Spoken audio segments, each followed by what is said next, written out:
வணக்கம். இது news minute Tamil. நான் ஷபீர் அஹ்மத். பாஜக எந்த விஷயங்களை எல்லாம் மூடி மறைக்க வேண்டும் அப்படின்னு நினைச்சாங்களோ அந்த விஷயங்கள் எல்லாம் தேர்தலுக்கு முன்னாடி ஒவ்வொன்றா வெளியே வர ஆரம்பிச்சிருக்கு. அதில் ரொம்ப முக்கியமானது எலக்டோரல் பாண்ட்ஸ். அந்த எலக்டோரல் பாண்ட்ஸ் தொடர்பான டேட்டா வெளியே வந்ததுக்கப்புறம் பாஜகவுடைய பதற்றம் எந்த அளவுக்கு இருந்துச்சு அப்படின்றத நம்ம கண்கூடாக பார்த்துட்டு இருக்கோம். ஒவ்வொரு நாள் ஒவ்வொரு செய்தி அவங்களே உருவாக்குறாங்க. எப்படி இந்த விஷயத்துலேருந்து மக்களுடைய கவனத்தை திசை திருப்புவது அப்படின்ற அந்த கண்ணோட்டத்தில் கிட்டத்தட்ட 50 வருஷம் பழைய இஷ்யூ கச்சத்தீவு, அதை கூட விட்டு வைக்கல. அதையும் எடுத்து இப்போ ஊடகத்தில் ஒரு பெரிய விவாதமாக நடந்து கொண்டிருக்கிறது. பட் அதையும் தாண்டி இந்தியாவில் இருக்கக்கூடிய ஊடக நிறுவனங்கள், சுதந்திரமாக இயங்கக்கூடிய ஊடக நிறுவனங்களான news minute, news laundry, scroll, த வயர், கேரவான், ரிப்போர்ட்டர்ஸ் கலெக்டிவ் போன்ற சின்ன சின்ன அமைப்புகள்லாம் பல்வேறு செய்திகளை பொதுவெளியில் வெளியிட்டு வராங்க. குறிப்பாக பாஜக செய்திருக்கக்கூடிய ஊழல்கள் என்ன, பாஜக அரசாங்கத்தில் நடைபெற்றிருக்கக்கூடிய முறைகேடுகள் என்ன அப்படின்றதெல்லாம் விசாரித்து ஒவ்வொன்றா வெளியிட்டு இருக்காங்க. அப்போ இந்த ஊடக நிறுவனங்களுக்கெல்லாம் என்ன பாதுகாப்பு இருக்கிறது? இந்த சின்ன சின்ன ஊடக நிறுவனங்கள்லாம் இவ்வளோ பெரிய பெரிய ஸ்டோரிஸை அவங்க பொதுவெளியில் கொண்டு வராங்க அப்படின்னும் போது அவர்களுக்கெல்லாம் என்ன பாதுகாப்பு இருக்கிறது அப்படின்னா, மக்களுடைய ஆதரவு ஒன்று மட்டும்தான் அவங்களுக்கான பாதுகாப்பு. அதனால தான் ஒவ்வொரு ஷோலையும் நாம் சொல்லக்கூடிய விஷயம் என்னென்னா, இந்த மாதிரி சுதந்திரமாக இயங்கக்கூடிய ஊடக நிறுவனங்களுக்கு உங்களுடைய ஆதரவை நீங்கள் கொடுங்க. உங்களால் இயன்ற அளவுக்கு எவ்வளோ கொடுக்க முடியுமோ இந்த QR கோடை ஸ்கேன் பண்ணி நீங்கள் கொடுக்க முடியும். அல்லது சப்ஸ்கிரிப்ஷன் பேக்கேஜ் இருக்குது, அந்த சப்ஸ்கிரிப்ஷன் பேக்கேஜை வாங்கி நீங்கள் மெம்பராக மாறலாம். ஸோ இந்த அடிப்படையில் தான் இந்த மாதிரியான ஊடக நிறுவனங்கள், சுதந்திரமாக இருக்கக்கூடிய ஊடக நிறுவனங்கள்லாம் அவங்களுடைய பணிகளை செய்ய முடியும்.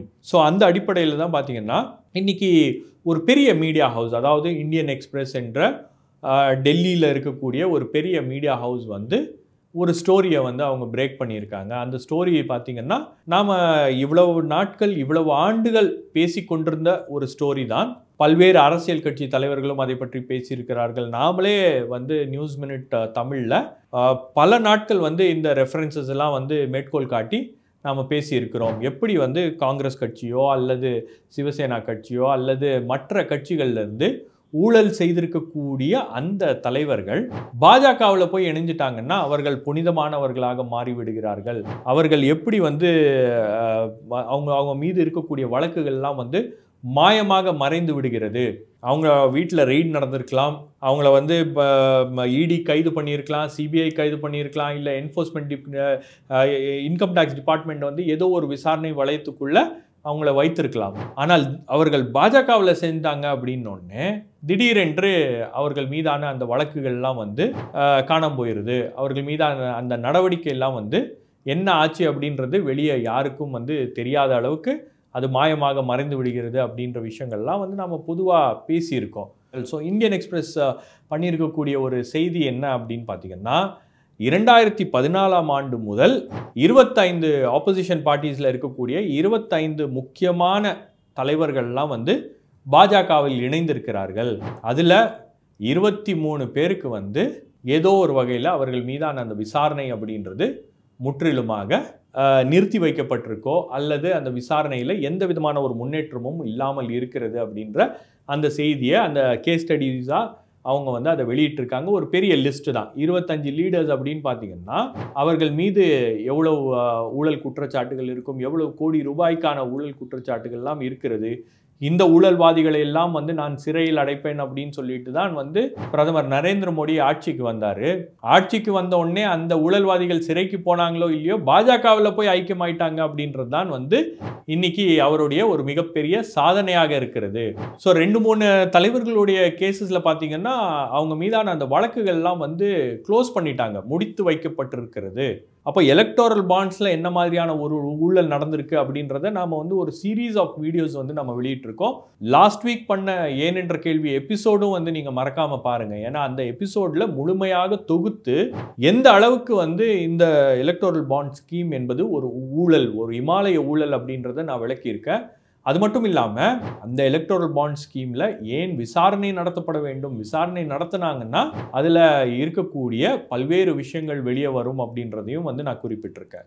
ஸோ அப்போ இந்த மாதிரி ஒரு திட்டத்தை அவங்க நடத்திட்டு ஒரு பக்கம் இன்னொரு பக்கம் எதிரணியில் யார் யாரெல்லாம் ஊழல் வழக்குகளில் சம்மந்தப்பட்டிருக்காங்களோ அவங்களெல்லாம் வந்து அவங்க கட்சியில் போட்டுட்டு பிரதமர் நரேந்திர மோடி சமீபத்தில் தந்தி டிவிக்கு கொடுத்த ஒரு இன்டர்வியூவில் என்ன சொல்கிறாரு, நான் ஊழல்வாதிகள் மீது நடவடிக்கை எடுக்கிறேன், என்ஃபோர்ஸ்மெண்ட் டைரக்டரேட் நடவடிக்கை எடுக்குது, நாங்கள் யாரையும் விட மாட்டோம், யாராக இருந்தாலும் அவர்கள் மீது நடவடிக்கை எடுக்கப்படும், நான் ஊழல் செய்த அந்த பணம் இருக்கு இல்லையா, அந்த பணத்தெல்லாம் நான் வாங்கி பொதுமக்களுக்கு கொடுக்க போறேன் அப்படின்றார். எப்படி சுவிஸ் பேங்க்ல கருப்பு பணம் வைத்திருக்கிறவர்களிடமிருந்து அந்த கருப்பு பணத்தை பெற்றுக்கொண்டு ஒவ்வொரு இந்தியனுக்கும் பணம் கொடுக்கக்கூடிய ஒரு வாய்ப்பாக அது அமையும் அப்படின்னு 2014க்கு முன்னாடி ஒரு வாக்குறுதி கொடுத்தார்களே, அதே மாதிரி ஒரு வாக்குறுதி, புது வாக்குறுதி மாற்றி கொடுக்குறாரு.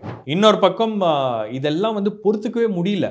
அதாவது தேசிய ஊடகங்கள் குறிப்பாக பார்த்தீங்கன்னா இந்த இங்கிலீஷ் சேனல்ஸ், ஹிந்தி சேனல்ஸ்லாம் வந்து பொழுதோறும் பிரதமர் நரேந்திர மோடியோடைய புராணத்தை தான் பாடிட்டு இருக்காங்க.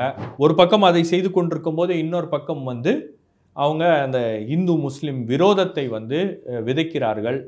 10 வருஷமாக அதை தான் தொடர்ந்து பண்ணிக்கிட்டு இன்னைக்கு வட இந்தியாவில் அந்த இந்து முஸ்லீம் அப்படின்ற அந்த விரோதம், அந்த ஹேட் ஸ்பீச், அந்த ஹேட் பாலிடிக்ஸ் அப்படின்றது இன்னைக்கு வேரூன்றி போயிருக்கிறது. அந்த அளவுக்கு வந்து அந்த சொசைட்டி அப்படி வந்து மாற்றி இருக்கிறார்கள். அதில் இந்த ஊடகங்களுடைய பங்கெல்லாம் வந்து ஒரு மிகப்பெரிய பங்காக இருக்கிறது.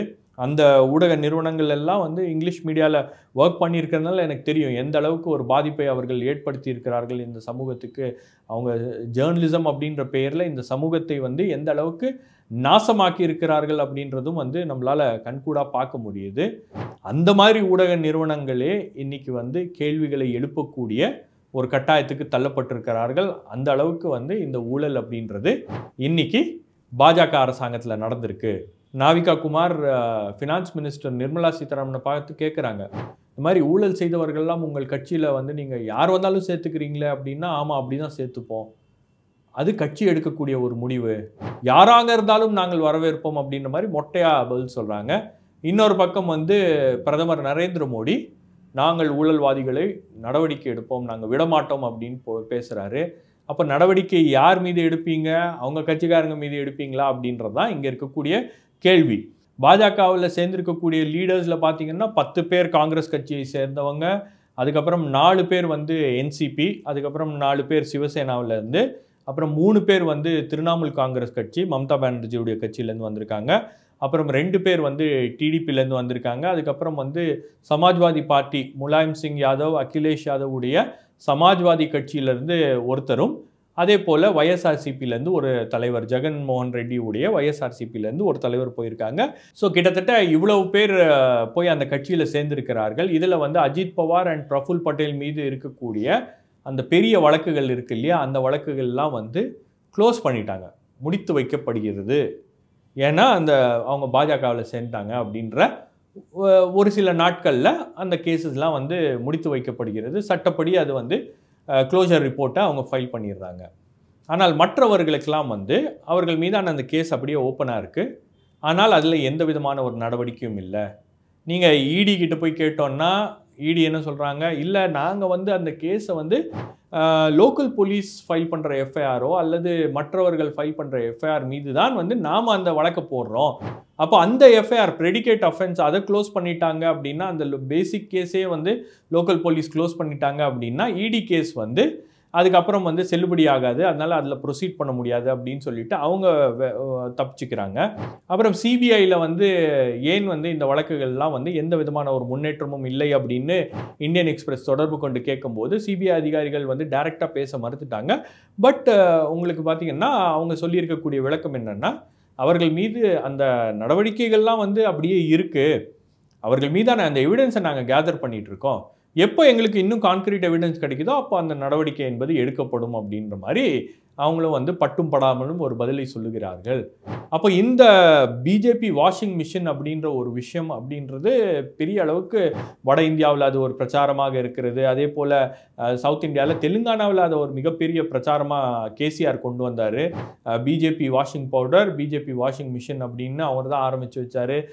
மம்தா பானர்ஜிலாம் பார்த்தீங்கன்னா ஒரு தேர்தல் பொதுக்கூட்டத்திலேயே வாஷிங் மிஷினே கொண்டு போயிட்டாங்க. அங்கே வாஷிங் மிஷின் கொண்டு போயிட்டு அவங்க வந்து அந்த வாஷிங் மிஷினில் துணிகள்லாம் போட்ட உடனே எப்படி வந்து அது வெள்ளையாகிருது, இதுதான் வந்து பாஜக செய்கின்ற வாஷிங் மிஷின், பாஜக வைத்திருக்கின்ற வாஷிங் மிஷின், அதில் எவ்வளவு பெரிய ஊழல்வாதியாக இருந்தாலும், எவ்வளவு பெரிய கருப்பு பணத்தில் அவர்கள் வந்து பலவேறு முறைகேடுகள் செய்திருந்தாலும், அந்த நபர் வந்து பாஜகவில் சேர்ந்துட்டார்னா அவர் வந்து புனிதராக மாறி விடுகிறார் அப்படின்னும் போது அந்த நரேட்டிவ் வந்து தமிழ்நாட்டு எலெக்ஷன்லையும் வந்து பிரதிபலிக்குது. போன முறை உதயநிதி ஸ்டாலின் போன்றவர்கள்லாம் வந்து எய்ம்ஸ் கட்டலை அப்படின்னு சொல்லிட்டு கல் எடுத்துகிட்டு போய் காமிச்சாங்க. இந்த வாட்டி வாஷிங் மிஷின் எங்கேயா போய் எடுத்துகிட்டு போய் காமிச்சிட்டாங்கன்னா அதுக்கப்புறம் அண்ணாமலை போன்றவர்கள்லாம் வந்து என்ன பதில் சொல்ல போகிறார்கள் அப்படின்றது தெரியல. ஏன்னா அண்ணாமலை தொடர்ந்து தமிழ்நாட்டில் ஊழலுக்கு எதிராக நான் வந்து போராடுகிறேன் அப்படின்லாம் வந்து பயங்கரமாக பேசுகிறாரு. டிஎம்கே ஃபைல்ஸ், அதுக்கப்புறம் ஏடிஎம்கே ஃபைல்ஸை வெளியிடுவேன், எல்லா அரசியல் கட்சிகள் குறித்தான ஊழல்களையும் நான் வெளியிடுவேன் அப்படின்லாம் வந்து பயங்கரமாக பில்டப்லாம் கொடுத்துட்டு அவங்களுடைய கட்சியுடைய நிலைமை பார்த்தீங்கன்னா இன்னைக்கு எலக்டோரல் பாண்ட்ஸில் ஊழல், அதுக்கப்புறம் இந்த மாதிரி ஊழல்வாதிகளை கட்சியில் சேர்ப்பது, அவர்கள் மீதான நடவடிக்கைகள்லாம் வந்து நிறுத்தி வைப்பது, இப்படி தான் அவங்களுக்கெல்லாம் வந்து ஏதோ ஒரு வகையில் ஒரு பெனிஃபிட்ஸ் அப்படின்றது கிடைக்குது அப்படின்றத ஆதாரப்பூர்வமாக அந்த பத்திரிகை என்பது நிரூபித்திருக்கிறது. அந்த குரோனாலஜிலாம் அவங்க போட்டிருக்காங்க. ஸோ இது ஒரு மிக முக்கியமான டெவலப்மெண்ட்டாக இருக்கிறது. ஸோ பாஜக பேசுகின்ற ஊழல் ஒழிப்பு நடவடிக்கைகள்லாம் வந்து வெறும் நாடகம், அரசியலுக்காக அவர்கள் பேசுகின்ற பேச்சு. இதனால தான் மக்கள் வந்து பாஜக மீதான அந்த நம்பிக்கை அப்படின்றது வட இந்தியாவிலேயே வந்து நாளுக்கு நாள் குறைந்து கொண்டே இருக்கிறது. பாஜகவுடைய நடவடிக்கைலாம் பார்த்தீங்கன்னா இப்போ பாஜக எடுக்கின்ற எந்த கேம்பெயினாக இருந்தாலும் பெரிய அளவுக்கு வந்து அந்த கேம்பெயின் வந்து மக்கள் மத்தியில் எடுபட மாட்டேங்குது. காரணம் என்னன்னா மக்கள் இதை பார்க்கிறார்கள், மக்கள் இதை புரிந்து கொண்டிருக்கிறார்கள். இன்னும் கொஞ்சம் ஆப்போசிஷன் பார்ட்டிஸ் கொஞ்சம் வேகப்படுத்தினாங்கன்னா பாஜக அவங்களுடைய இலக்கு ஒன்று வச்சுருக்காங்க இல்லையா 370, அதை விட குறைவான சீட்ஸை வந்து அவங்கள வந்து பின்னுக்கு தள்ள முடியும். அதை இந்த எதிர்க்கட்சிகள் எல்லாம் கூட்டாக இணைந்து அதை செய்வார்களா அப்படின்றது தான் வந்து 2024 தேர்தலில் இருக்கக்கூடிய மிகப்பெரிய சேலஞ்ச். ஆனால் எதிர்க்கட்சிகள் செய்யலைன்னா கூட இந்த ஊடகங்கள் இருக்கு பாருங்க, குறிப்பாக முக்கியமான ஊடகங்கள்லாம் இதை பற்றி பேசாமல் இருப்பது அப்படின்றதும் வந்து இதில் இருக்கக்கூடிய ஒரு மிக முக்கியமான விஷயம். ஆகவே இந்த செய்திகள்லாம் வந்து அதிக அளவு மக்கள் மத்தியில் கொண்டு போய் சேர்க்க வேண்டிய ஒரு கட்டாயம் என்பது நாம் அனைவருக்கும் இருக்கிறது. அதை செய்ய வேண்டும் என்ற கோரிக்கையோடு வேறொரு நிகழ்ச்சியில் உங்களை சந்திக்கிறேன். நன்றி, வணக்கம்.